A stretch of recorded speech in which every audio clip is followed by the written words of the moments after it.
Hoje, dia 12 de maio de 2022, sim, é hoje, a colaboração EHT anunciou a imagem do Sagitário A Estrela, o buraco negro supermassivo que está no centro da Via Láctea. Nós finalmente estamos vendo a cara do buraco negro que simplesmente podemos chamar de nosso, depois de muitos anos de espera. Essa frase ficou um pouco estranha. Esse resultado, assim como a primeira foto de um buraco negro, é um marco histórico na ciência e é um marco histórico que nós tivemos a oportunidade de presenciar. Sabe aquelas coisas que aconteceram ao longo da história que nós pensamos, nossa, que incrível teria sido viver aquilo? Tipo o show do Queen no Live Aid de 1985. Hoje nós estamos vivendo isso e as pessoas no futuro vão pensar a mesma coisa de nós. Nós somos a última geração que viveu uma época sem ter visto a foto de um buraco negro. Vocês já pararam pra pensar nisso? O resultado foi graças ao Event Horizon Telescope, que é o nome da colaboração que se propôs a fotografar um buraco negro. A imagem foi obtida após uma série de observações em abril de 2021, depois de a campanha de 2020 ter sido cancelada por causa do início da pandemia. A colaboração se utiliza de vários telescópios espalhados pelo globo terrestre, que juntos formam uma espécie de antena do tamanho da Terra. Essa tecnologia é chamada de interferômetro de linha de base muito longa, e ela utiliza diferentes telescópios, as distâncias entre eles e também as diferenças do tempo em que o sinal chegou em cada telescópio. E isso é necessário porque mesmo com buracos negros sendo gigantes para os nossos padrões, o tamanho deles no céu noturno é extremamente pequeno. E esse é um dos vários motivos pelos quais telescópios como o Hubble não conseguem sozinhos fazer a imagem de um buraco negro. O EHT escolheu dois objetos como seus principais alvos para a tão sonhada fotografia de buracos negros, o M87 Estrela e o Sagitário A Estrela. O M87 Estrela é o buraco negro supermassivo da foto de 2019 que ficou tão famosa no mundo inteiro. Com certeza você não passou a semana de 10 de abril de 2019 sem ver essa foto. Eu inclusive fiz até um vídeo sobre ela. E o Sagitário A Estrela é um buraco negro supermassivo um pouco mais especial para nós.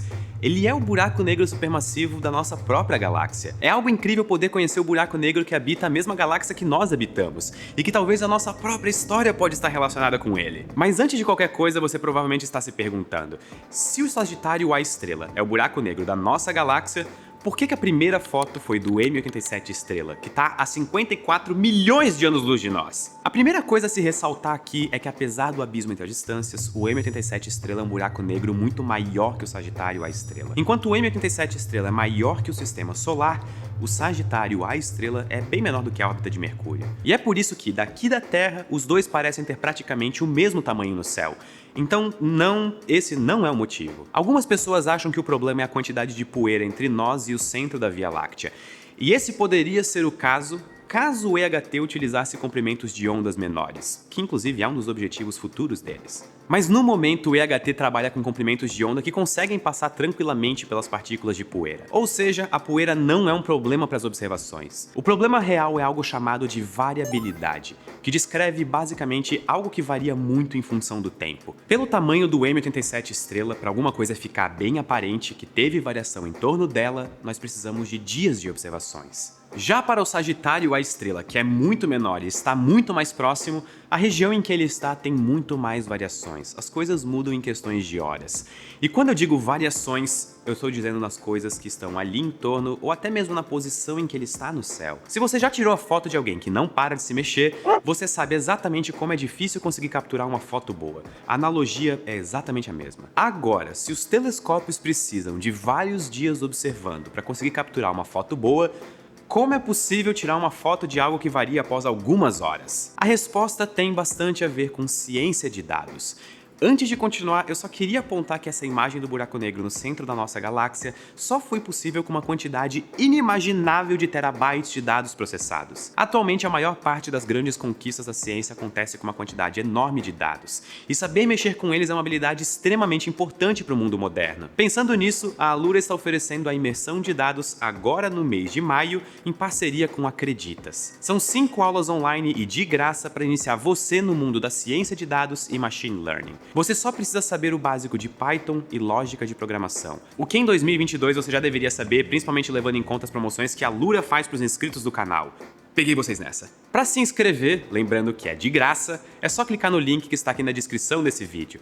Mas se inscreva logo, porque as inscrições vão só até o dia 20 desse mês. Agora de volta à primeira imagem do buraco negro no centro da nossa galáxia, meus futuros cientistas de dados. Esse foi um dos desafios que o EHT encontrou para conseguir tirar foto do Sagitário à estrela, e utilizando técnicas tanto computacionais como observacionais, eles conseguiram essa imagem. Uma das técnicas seria meio que medir a variabilidade usando outros comprimentos de onda, e outra seria corrigir o problema da variabilidade com a utilização de uma técnica chamada de PCA, ou Principal Component Analysis, que utilizaria componentes que fossem medidas mais facilmente para conseguir me fazer essa foto. E com isso, após os 3 anos da primeira foto, agora nós conseguimos ter a foto do Sagitário à estrela, que é um buraco negro supermassivo de cerca de 4 milhões de massas solares. A primeira vez que algo foi observado naquela região foi em 1974, com sinais de rádio. Com as décadas se passando, mais e mais sinais mostraram que no centro da galáxia haveria um objeto muito massivo,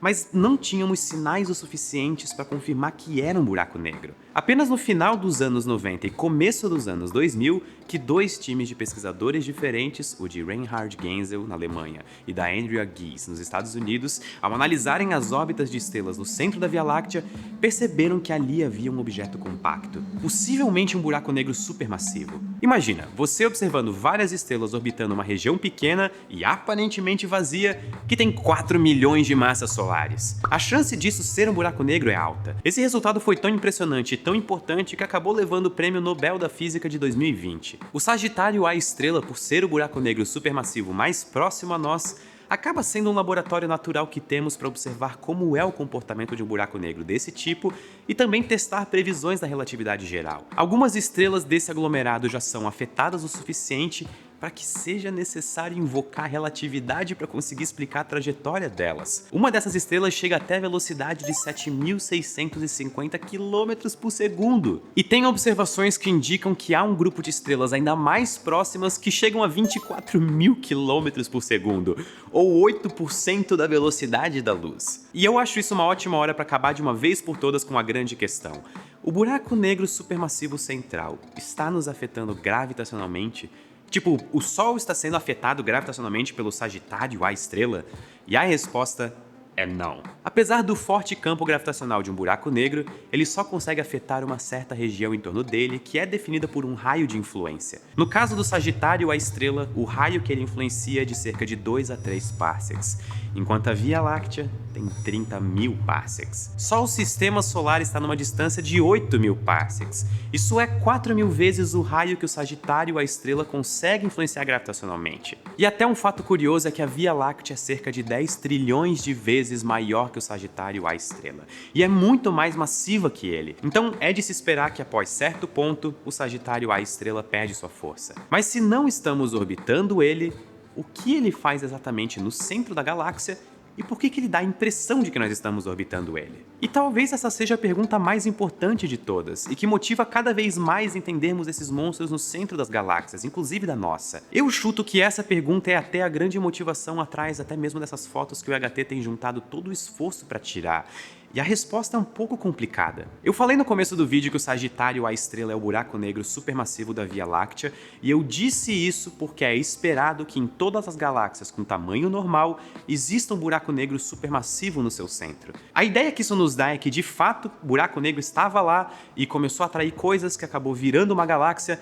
Mas a coisa não é tão simples assim. Se a galáxia orbita o buraco negro central e ela nasceu porque ele atraiu as coisas para orbitar ao redor dele, então por que existem galáxias menores que não possuem buracos negros no seu centro? Peguei vocês. Mas se a galáxia não nasceu por causa do buraco negro, então como ele foi parar no centro da galáxia? E como ele chegou nos tamanhos supermassivos que ele tem hoje? Entender a evolução de um buraco negro central com a galáxia ainda é um mistério, que inclusive o James Webb tem como um dos objetivos justamente compreender melhor esse ponto. Porém, é fato que pode existir uma relação entre os dois, visto que quando você mede a massa dos buracos negros e as massas das galáxias que eles habitam, você vai encontrar uma certa relação entre os dois. Galáxias mais massivas têm buracos negros centrais mais massivos, e as menos massivas têm buracos negros menos massivos. Outra interação que o buraco negro central parece ter com a galáxia que ele habita é que ele pode influenciar na formação de estrelas dentro dela através de algo chamado feedback. O feedback acontece quando o buraco negro está ativo, ou seja, se alimentando, e parte da matéria acaba escapando de ser engolida. Essa matéria pode esquentar o gás da galáxia e assim interromper o processo de formação de estrelas. Tudo isso que eu estou falando são estudos que ainda estão em andamento e o que realmente acontece permanece uma questão em aberto na astronomia. Mas é importante ressaltar essa relação porque ela nos traz de volta a importância do resultado de hoje. Se essas relações realmente existem, e observações levam a crer que sim, então a nossa existência está relacionada com o Sagitário, a estrela. Se a existência de uma galáxia é ligada ao buraco negro central, o sistema solar só nasceu devido a uma série de fatores ligados ao Sagitário, a estrela, e a Terra só nasceu porque tudo isso foi possível. Ou seja, é praticamente como se nós estivéssemos entendendo a nossa própria história de como nós viemos parar aqui. E se o buraco negro central realmente veio antes do que a galáxia, então hoje nós conseguimos ver o que seria o objeto mais antigo da nossa galáxia e o responsável por tudo. Eu acho que não ficou claro quão incrível isso é. É possível que nós estejamos vendo pela primeira vez o responsável por tudo que conhecemos aqui na Terra e na própria Via Láctea. Apesar de tudo isso que eu falei, o Sagitário A estrela é um buraco negro bastante tranquilo e praticamente inativo. Ele se alimenta de cerca de 10 elevado a menos 8 massas solares por ano. A dieta do Sagitário A estrela é feita de ventos de estrelas que caem na direção dele, exatamente como ventos solares que saem do Sol e vêm em direção da Terra formando auroras boreais. Ou seja, ele se alimenta bem pouco e com isso ele não forma atualmente grandes eventos como aqueles jatos relativísticos que nós vemos, apesar de nós observarmos sinais diariamente. Só que isso nem sempre foi verdade. Há algumas evidências de que ele já foi bastante ativo no passado e inclusive pode ter tido um jato. Uma das considerações é que ele é responsável por algo chamado Fermi Bubbles, ou bolhas de Fermi, que são duas bolhas de raios gama que saem do centro da galáxia e se estendem fora dela. Outra consideração é que ele também foi responsável pelas mudanças em raios-x de algumas nuvens próximas a ele. Essa última, inclusive, mostra que ele pode ter sido ativo nos últimos 100 ou 400 anos. De qualquer forma, o Sagitário, a estrela, é uma das componentes mais importantes da nossa galáxia, e é incrível que nós finalmente temos uma foto dele. Não dá pra mentir que estamos vivendo uma das décadas de descobertas que vão ficar marcadas na ciência para sempre, e é uma sensação incrível de poder fazer parte disso. Recentemente, o EHT também terminou uma nova campanha de observações, mostrando que possivelmente no ano que vem nós teremos ainda mais novidades. Agora fiquem com essa imagem dele. Hoje é um dia excelente para se estar vivo. Muito obrigado e até a próxima. Yes!